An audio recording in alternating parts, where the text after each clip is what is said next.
Thank you. Jayaram గారు please.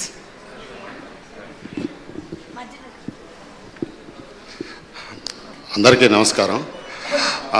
Sir Nani గారు, నరేష్ గారు అండ్ డైరెక్టర్ గారు, ప్రొడ్యూసర్ గారు అందరికీ నాకు ఈ క్యారెక్టర్ ఇచ్చినందుకు థ్యాంక్స్ అండి సార్.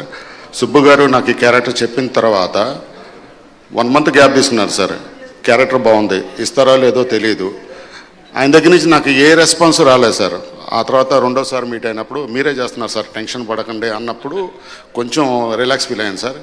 బట్ ఏంటంటే ఈ నరేష్ గారిని చూసినప్పుడు నరేష్ గారు క్యారెక్టర్ వైజ్గా నన్ను ఎలా చూసారో తెలియదు, కానీ ఈ క్యారెక్టర్ ఇందులో నేను నరేష్ గారు ఫాదర్ గారు చేస్తున్నాను. ఆయన మొదటి రోజు ఎవరైనా కనబడ్డారు అనుకోండి, ఆయన యాక్చువల్గా గుడ్ మార్నింగ్ సార్ అంటే హలో గుడ్ మార్నింగ్ అంటారు. ఆయన అలాగ అనలేదండి. ఫస్ట్ సార్ అని వెళ్ళిపోయారు. ఈయనేంటి నిజంగా తండ్రి గారిని ఫీల్ అవుతున్నారా, క్యారెక్టర్ ఆర్టిస్ట్గా పట్టించుకోరా అనుకున్నా. రెండో రోజు కూడా అయిపోయింది సార్. రెండో రోజు దానికి కొంచెం పెరిగింది. రెండో మీట్కి, మూడో మీట్కి చేసినప్పుడు హలో గుడ్ మార్నింగ్ అన్నాడు.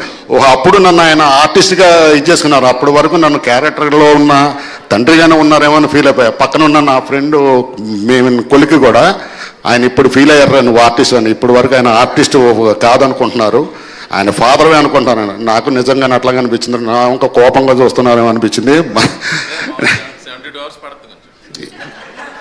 Free out.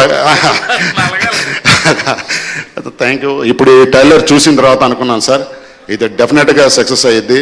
ఇది కానీ సక్సెస్ అయితే ఈ ఇయర్లో నాకు 3వ హిట్ పడినట్టు సార్.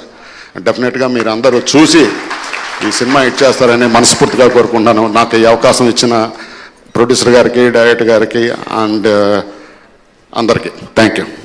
థ్యాంక్ యూ అండి. Thank you so much. మీ అందరి పాత్రల్ని, పెర్ఫార్మెన్సెస్ని చూడడానికి ఎదురు